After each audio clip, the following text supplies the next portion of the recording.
नतीजे आए लगभग एक हफ्ते होने को आ गए हैं और अभी भी सरकार का गठन नहीं हुआ। झारखंड में शपथ ग्रहण समारोह हो गया, हेमंत सोरेन वहां के नए मुख्यमंत्री बन गए, लेकिन महाराष्ट्र में अभी भी सीएम पद को लेकर किसका नाम आगे किया जाएगा, यह केवल चर्चा ही चल रही है। आज के वीडियो में हम चर्चा करेंगे आखिर वहां पर ऐसा हो क्यों रहा है, क्यों महाराष्ट्र को लेकर इतनी समस्याएं आ रही हैं, इतनी बड़ी जीत प्राप्त करने के बावजूद महायुति के अंदर अभी भी सीएम पद को लेकर एक राय क्यों नहीं हो पा रही है। आला कमान अभी तक किसको मुख्यमंत्री बनाएगा, इसको लेकर स्पष्टता के साथ कुछ कह क्यों नहीं पा रहा है। आज महायुति की बैठक होने वाली थी और इस बैठक के बाद एक बात स्पष्ट होनी थी कि आखिर सरकार का गठन किस तरीके से किया जाएगा, लेकिन यह बैठक रद्द हो गई। एकनाथ शिंदे अपने गृहनगर चले गए और इस बैठक का कोई भी रिजल्ट नहीं निकला। माना जा रहा है कि 1 दिसंबर को फिर से बैठक होगी, 2 दिसंबर को सीएम पद के लिए व्यक्ति की घोषणा की जाएगी और 5 दिसंबर को होगा शपथ ग्रहण समारोह। लेकिन जैसा माहौल चल रहा है, लग नहीं रहा कि वहां पर कुछ ऐसा होता दिखाई देगा। बाकी राजनीति में कुछ भी हो सकता है। एकनाथ शिंदे ने प्रेस कॉन्फ्रेंस करी थी, उसके बाद लगा कि चीजें ठीक हो जाएंगी, लेकिन ऐसा होता दिखाई नहीं दे रहा।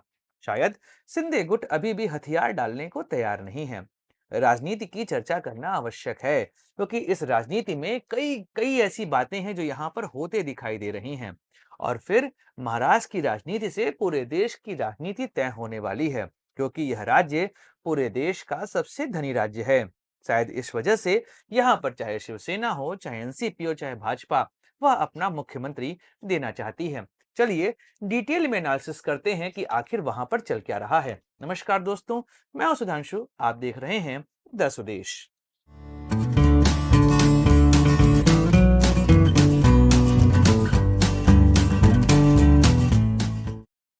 दोस्तों, राजनीति की बात करें तो महाराष्ट्र की राजनीति में इतनी बड़ी जीत जो आज तक महाराष्ट्र में किसी ने प्राप्त नहीं करी और जिसका अंदाजा भी किसी को नहीं था। इस जीत के बाद यह लगा कि सरकार बड़े आराम से बन जाएगी और तीनों गुट मिलकर काम करेंगे, लेकिन फिलहाल ऐसा होता दिख नहीं रहा। महाराष्ट्र की गद्दी पर हर कोई बैठना चाहता है। इस वीडियो को कुछ ऐसे में बांटता हूं, पहले समझते हैं कि महाराष्ट्र में हर कोई अपना मुख्यमंत्री क्यों बनाना चाहता है, फिर समझेंगे शिंदे गुट क्या हथियार डालने को तैयार है, और चौथा समझेंगे कि भाजपा आलाकमान आखिर फंस कहां रहा है। चलिए पहले बात करते हैं महाराष्ट्र में आखिर वहां पर हर कोई अपना सीएम क्यों बनाना चाहता है। इसके लिए थोड़ा हमें बिहार की राजनीति को समझना होगा, जिस वजह से आपको महाराष्ट्र की राजनीति का वर्तमान परिदृश्य समझ में आ जाएगा। बिहार भारत का एक ऐसा राज्य जो कई चीजों में पिछड़ता हमको दिखाई देता है। पिछले 20 साल से वहां पर एक व्यक्ति ही मुख्यमंत्री हैं, उनका नाम है नीतीश कुमार। वहां पर विपक्ष बदलता है, लेकिन हमेशा सत्ता पर नीतीश कुमार ही दिखाई देते हैं। लेकिन अगर आपने बिहार की राजनीति को देखा है तो वहां पर कई बार ऐसा हुआ है कि भाजपा बड़ी पार्टी बनी है, लेकिन फिर भी वहां पर वह नीतीश कुमार को मुख्यमंत्री पद से नहीं हटा पाते। यदा कदा कोशिशें होती दिखाई दी हैं, लेकिन फिर भी नीतीश कुमार का दबाव वहां चल जाता है और वह मुख्यमंत्री बन जाते हैं। यहां तक कि 2020 में घोषणा करने के बाद कि मैं अगले चुनाव में पार्टिसिपेट नहीं करूंगा, इस बार 25 के चुनाव में भी नीतीश कुमार का चेहरा ही एनडीए ने आगे किया हुआ है। भाजपा आखिर वहां पर बड़ा भाई होने के बावजूद अपना मुख्यमंत्री क्यों नहीं बनाती है? इसके पीछे का कारण है, वह है बिहार एक ऐसा राज्य है जो कि एक तरह की लाइबिलिटी है केंद्र सरकार के ऊपर। बिहार से कुछ प्राप्त नहीं होता केंद्र सरकार को, और वहां पर केवल आपको देना पड़ता है। और बिहार में खर्च बहुत ज्यादा होता है, उसके बाद भी वहां पर डेवलपमेंट कुछ खास नहीं है। ह्यूमन डेवलपमेंट इंडेक्स में भारत का सबसे नीचे आने वाला राज्य है। वहां की जनसंख्या इतनी ज्यादा है, पॉपुलेशन डेंसिटी इतनी ज्यादा है, गरीबी इतनी ज्यादा है, पर कैपिटा इनकम इतना कम है, स्वास्थ्य में वह सबसे नीचे है, शिक्षा में सबसे नीचे है। तो ऐसे राज्य में भाजपा अगर अपना मुख्यमंत्री बनाएगी तो वह जवाबदेह हो जाएगी। आपको वहां से प्राप्त कुछ नहीं हो रहा है, लेकिन आपका खर्चा लगातार बढ़ता जा रहा है।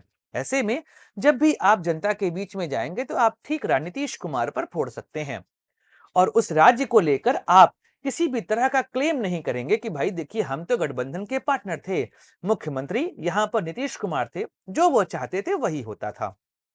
लेकिन महाराष्ट्र जस्ट इसका उल्टा है। महाराष्ट्र भारत का सबसे धनी राज्य है। अगर ह्यूमन डेवलपमेंट इंडेक्स की बात करें तो वहां पे काफी ऊंचे स्थान पर आता है। पर कैपिटा इनकम भी बिहार से कई गुना ज्यादा है। शिक्षा के क्षेत्र में वह काफी अग्रणी राज्य है। यहाँ तक कि इन्वेस्टमेंट में वह राज्य काफी आगे है। और भाजपा 2014 में पहली बार वहां पर अपना मुख्यमंत्री बना पाई थी। 2019 में उन्हें बहुमत तो मिला पर वह अपना मुख्यमंत्री नहीं बना पाए। 5 साल उनके हाथ से निकल गए। लेकिन 2024 में जिस तरीके से आरएसएस और भाजपा ने विधानसभा का चुनाव लड़ा, उसका रिजल्ट या परिणाम कहें यहां पर ऐसा आया कि अब भाजपा अपना कदम पीछे नहीं खींचना चाहती।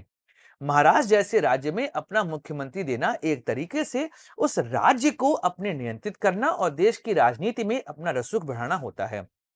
पैसे की यहां पर कमी नहीं है। दैट्स वाई यहां पर भाजपा चाह रही है कि अपना मुख्यमंत्री दिया जाए। तो यह स्थिति है कि महाराष्ट्र को लेकर इस बार भाजपा अपना हथियार डालना नहीं चाहती है। अब एक ना शिंदे की बात करते हैं। प्रेस कॉन्फ्रेंस करी, कहा कि मोदी जी और अमित शाह की बात हम मानेंगे क्योंकि वह हमारे बड़े हैं और उनके माध्यम से यहाँ पर सरकार बनी है। तो इस वजह से जो वो कहेंगे वही होगा।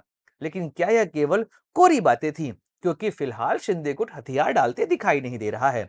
गृह मंत्रालय और वित्त मंत्रालय की डिमांड शिंदे गुट कर रहा है। ऐसे में सीधी बात है कि आप अपना मुख्यमंत्री बना ले गए, लेकिन गृह मंत्रालय और वित्त मंत्रालय आपके हाथ नहीं आया, तो फिर आपके हाथ क्या लगा? क्योंकि दो बड़े मंत्रालय आपके हाथ से जा चुके हैं। इस वजह को लेकर शिंदे गुट और भाजपा के बीच में अभी फिलहाल कोई सहमति नहीं बन पाई है। और शायद इसी से नाराज होकर शिंदे जी अपने गृहनगर जा चुके हैं। लेकिन वह ये कहा जा रहा है कि वह अपने गृहनगर गए हैं, वहां पर अपने परिवार से, अपने लोगों से मिलने। लेकिन राजनीति में कुछ भी ऐसे नहीं होता है। हर चीज का एक कारण होता है। प्रेस कॉन्फ्रेंस करके एकनाथ शिंदे ने यह बता दिया कि हम नरेंद्र मोदी और अमित शाह की बात मानते हैं, गठबंधन में सब कुछ ठीक है। लेकिन जब बात होती है गठबंधन और बैठकों की, तो वहां पर एकनाथ शिंदे अपनी बात को प्रमुखता से रखते हैं। याद करिए, 2014 से 2019 के बीच में एकनाथ शिंदे शिवसेना के बड़े नेता थे, लेकिन वह उद्धव ठाकरे के नीचे आते थे। और उस दौरान भाजपा की तुलना या भाजपा में देवेंद्र फडणवीस की तुलना उद्धव ठाकरे से होती थी। लेकिन 2022 में मुख्यमंत्री बने, अब वह समकक्ष आ चुके हैं। और विधानसभा चुनाव और लोकसभा चुनाव के नतीजों ने एक बात तो स्पष्ट कर दी कि वर्तमान राजनीति में शिवसेना, उसका कैडर और उसका वोट बैंक एकनाथ शिंदे को ही मुख्य शिवसेना मान चुका है। ऐसे में उनको पता है कि राजनीति में वर्तमान समय में वह अपना प्रभुत्व दिखा सकते हैं। और इस वजह से वह इतनी बड़ी मांगे यहां पर करते दिखाई दे रहे हैं। मैंने हमेशा कहा है कि राजनीति में त्याग किसी न किसी वजह से किया जाता है। कोई यहाँ पर धर्मात्मा नहीं बैठा कि वह त्याग करता है और सिर्फ अपने आप को बड़ा दिखाने के लिए। हर चीज के पीछे एक राजनीतिक कारण यहाँ पर अवश्य होता है। वही चीज यहाँ पर होते दिखाई दे रही है। और अजीत पवार का गुट यहाँ पर शांत बैठा है, लेकिन डिमांड उनकी भी काफी ज्यादा है। कई सारे ऐसे मंत्रालय वह मांग रहे हैं जो कि काफी अमीर मंत्रालय हैं। तो इस समय सरकार में मंत्री पद को लेकर समस्याएं आ रही हैं। अब बात करते हैं कि भाजपा में दिक्कतें क्यों हैं, क्योंकि भाजपा अभी तक कोई चेहरा यहां पर दे नहीं पाई है। देवेंद्र फडणवीस के साथ आखिर दिक्कत क्या हो रही है? इसके पीछे की राजनीति यह है कि महाराष्ट्र में वर्तमान समय में मराठा बनाम ओबीसी, और शायद इस चुनाव में मराठा समुदाय ने खुलकर महायुति को वोट किया है। ऐसे में भाजपा पर दबाव पड़ रहा है। 288 सीटों वाली विधानसभा में कई सारे मराठा विधायक इस बार चुनकर आए हैं। ऐसे में भाजपा अब इस दबाव में आ चुकी है, क्या वह इस बार यहां पर मराठा मुख्यमंत्री देगी? पिछले 18 मुख्यमंत्री में 10 मुख्यमंत्री यहां पर मराठा समुदाय से बने हैं। ऐसे में भाजपा के ऊपर दबाव है। और देवेंद्र फडणवीस जो कि इस चुनाव को लीड करते दिखे हैं भाजपा की तरफ से, जो कोर एजेंडा भाजपा ने यहां पर शुरू किया था, उस एजेंडा को धरातल पे पहुंचाया है देवेंद्र फडणवीस ने। लेकिन वह जिस समुदाय से आते हैं, उस समुदाय का वोट बैंक यहां पर केवल 10% का है। ब्राह्मण वोट बैंक पूरे महाराष्ट्र में केवल 10% है, जबकि मराठा 28% और ओबीसी समुदाय 38% वोट बैंक यहां पर होल्ड करता है।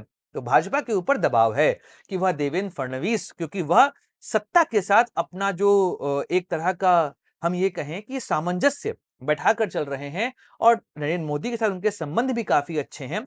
तो ऐसे में डबल इंजन की सरकार चलाने में आसानी होगी। लेकिन शायद सामुदायिक गणित में वह फिट नहीं बैठ रहे हैं। लेकिन जैसा काम उन्होंने यहाँ पर किया है, उनका हक तो बनता है कि वह सीएम की गद्दी पर बैठें। लेकिन भाजपा फंसी हुई है ओबीसी चेहरे और मराठा चेहरे को लेकर। शायद इसी वजह से यहाँ पर देर होती हमको दिखाई दे रही है। लेकिन देवेंद्र फडणवीस और आरएसएस का उन पर हाथ है। 2024 का लोकसभा चुनाव याद करिए, जब आरएसएस ने अपना हाथ बीजेपी के कंधे से हटा लिया था और बीजेपी की हालत क्या हुई यह सबको दिख गया। लेकिन हरियाणा चुनाव और महाराष्ट्र का चुनाव एक तरीके से आरएसएस ने अपने कंधों पर रखा। और देवेंद्र फडणवीस आरएसएस के सच्चे सिपाही हैं। ऐसे में अगर आरएसएस दबाव बनाएगा तो भाजपा का आला कमान भी यहाँ कुछ नहीं कर पाएगा और देवेंद्र फडणवीस को उनको मुख्यमंत्री यहाँ पर बनाना होगा। बाकी देखते हैं। दो पर्यवेक्षक जो सेंटर ने महाराष्ट्र भेजे हैं वो मुंबई से 1 दिसंबर को लौटेंगे दिल्ली और वहां पर फिर बात होगी। शायद 2 दिसंबर को सीएम पद का चेहरा, सीएम के पद पर कौन बैठेगा उसके उसके चेहरे का अनाउंसमेंट कर दिया जाएगा। और इसके अतिरिक्त 5 तारीख को शायद सरकार का निर्माण कर लिया जाएगा। यह सब समय बताएगा। डिस्कस हम करते रहेंगे। दोस्तों लाइक करिए, शेयर करिए, सब्सक्राइब करिए इस चैनल को। मिलेंगे अगले वीडियो में, चर्चा करेंगे किसी और राजनीतिक मुद्दे की। अपने दोस्त सुधांशु को याद दीजिए। जय हिंद, वंदे मातरम, भारत माता की जय।